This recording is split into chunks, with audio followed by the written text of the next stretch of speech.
Hey, what's going on? This is another episode, a rare weekday episode of the Bible Way podcast edition, video mode. Uh, couldn't get to it on this usual scheduled day because it was a busy Sunday last Sunday. But we here now and gonna get it done today. Same format, same rule. From old to new, applied the word to you. And where we last left off to First Samuel chapter 20. First Samuel chapter 20.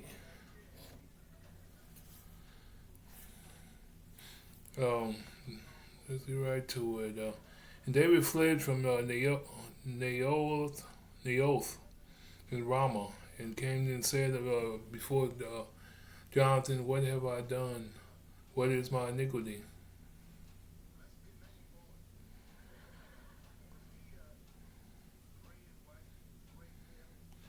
What is my sin before thy father?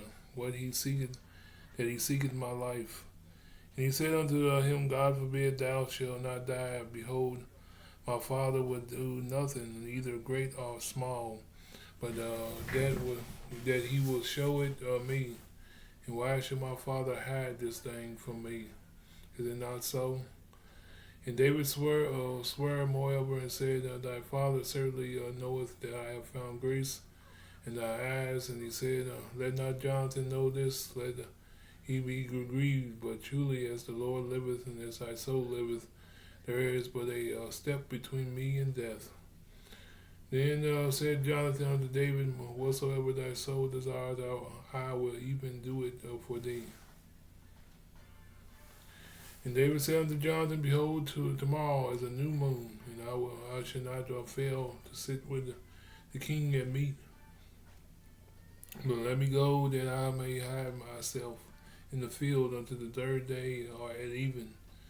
Um, if thy father will at all miss me, then say David earnestly asked leave of me that he might run to Bethlehem, his city, for there is a yearly sacrifice there for all the family.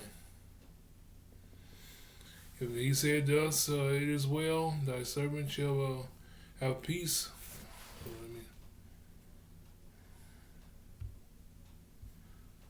let's click this off.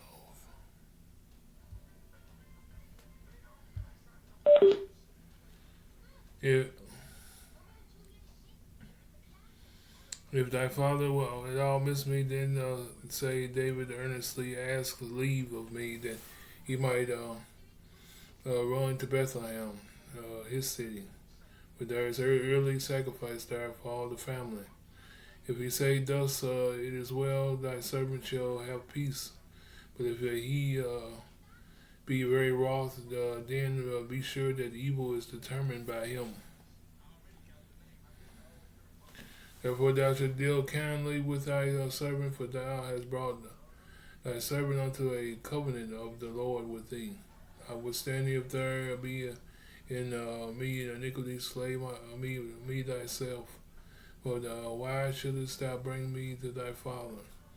And Jonathan said, For far be it from thee. But if I knew certainly the evil were determined by my father to come upon thee, then would not I tell it thee? Then said David to Jonathan, Who shall tell me? Or what if thy father answered thee roughly? And Jonathan said unto David, Come and let us go into the field. And they went out both of them unto the field.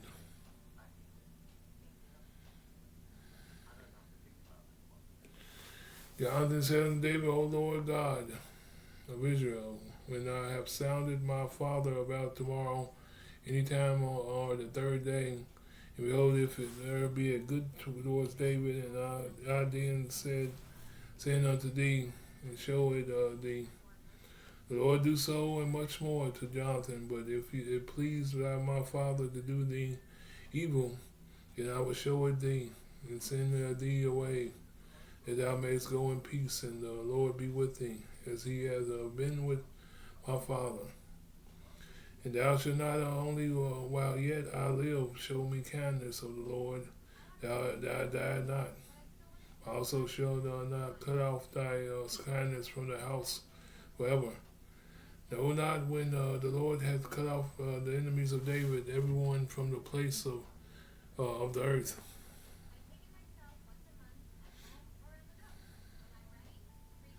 So Jonathan made a covenant with the house of David, saying, let the Lord so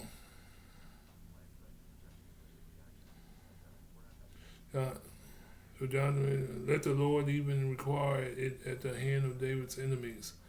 And Jonathan caused David to swear again because he loved him, for he loved him as he loved his own soul. And Jonathan said to David, tomorrow it is a new moon, and thou shalt be missed, because the seat will be empty. And when thou hast stayed 3 days, then thou shalt go down quickly and come to the place where thou didst hide thyself, when the business was at hand, and thou shalt remain by the stone of Ezel. Thou shoot 3 arrows on the side thereof, as thou and I shot at a mark. Behold, I will send the lad, saying, go find out the arrows. And if I expressly say unto the lad, behold, the arrows are on this side of thee, take them, then come thou, for there is peace to thee, no hurt, as the Lord liveth.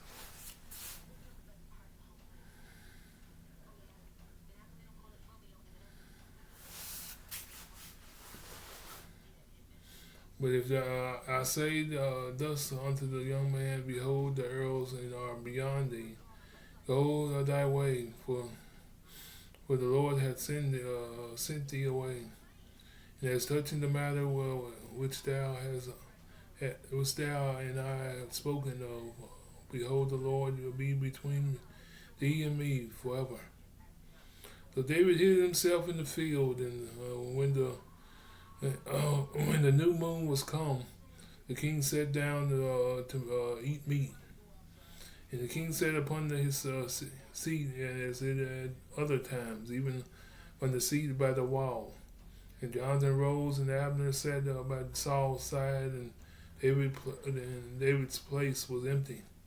Nevertheless, Saul spoke not anything that day, for he had thought something had befallen him. He is not clean, surely he is not clean.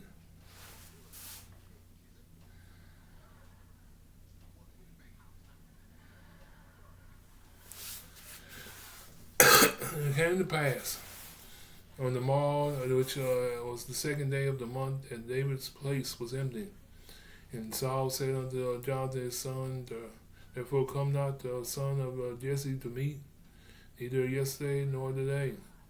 And Jonathan answered Saul, David earnestly asked the leave of me to go to Bethlehem. And he said, let me go, I pray thee, for our father has a sacrifice in the city. My brother, he hath commanded me to be there. Now if I have found favor in thy eyes, let me go, get away, I pray thee. And see my brother. Therefore he cometh not unto the king's table. Then Saul's anger was kindled against Jonathan, and said unto him, thou son of a perverse, rebellious woman, do not I know that thou hast chosen the son of Jesse to thy own confusion, to the confusion of thy mother's nakedness? For as long as the son of Jesse liveth upon the ground, thou shalt not be established, nor thy kingdom. Wherefore now send thou fetch me unto me, for he shall surely die.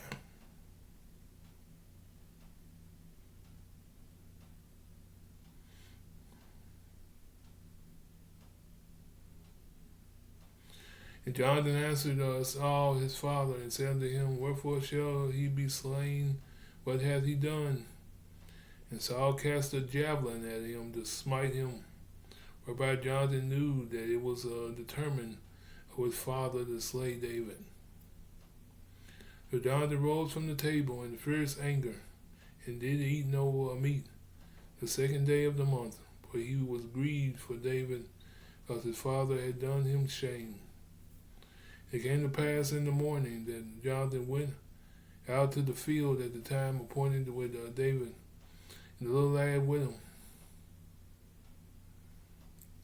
And he said unto the lad, Run, find out now the arrows which I shoot. And as the lad ran, he shot the arrows beyond him.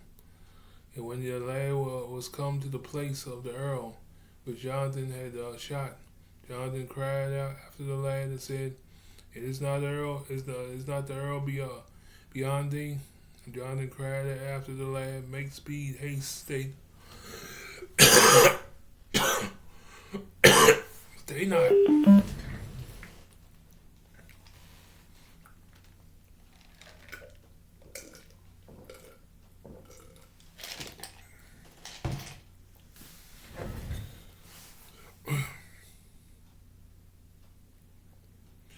Jonathan cried after the lad, Make speed, haste, stay not. And Jonathan's lad gathered up the arrows and came to his master. But the lad knew not anything, only Jonathan and David knew the matter. Jonathan gave his artillery unto his lad and said unto him, Go, carry them to the city. And as soon as the lad was gone, David arose out of the place toward the south and fell down on his face to the ground and bowed himself 3 times. They kissed one another and wept one with another until David exceeded. And Jonathan said to David, Go in peace, for as much as we have sworn both of us in the name of the Lord, saying, The Lord be with thee, and between my seed and thy seed forever. He arose and departed, and Jonathan went unto the city.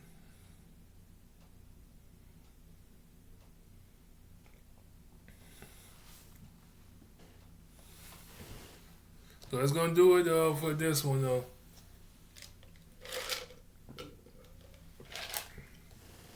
Many times David was, I guess you say, on the run, on the lam.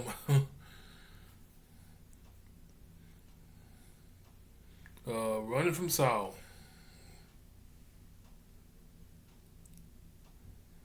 A king that lost his job.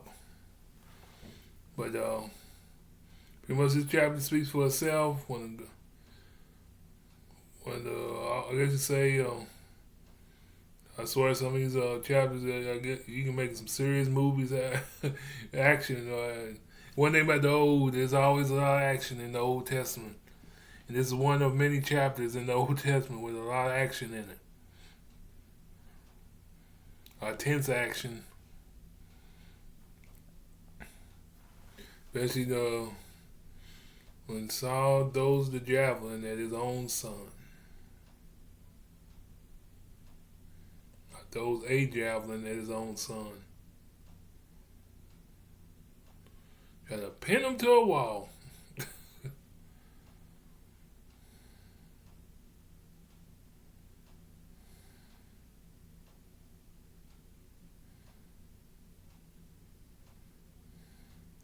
But that's going to do it for this one.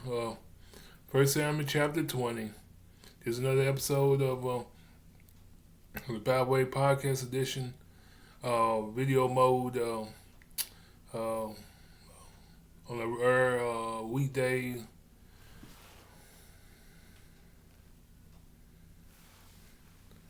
Okay, August 22nd.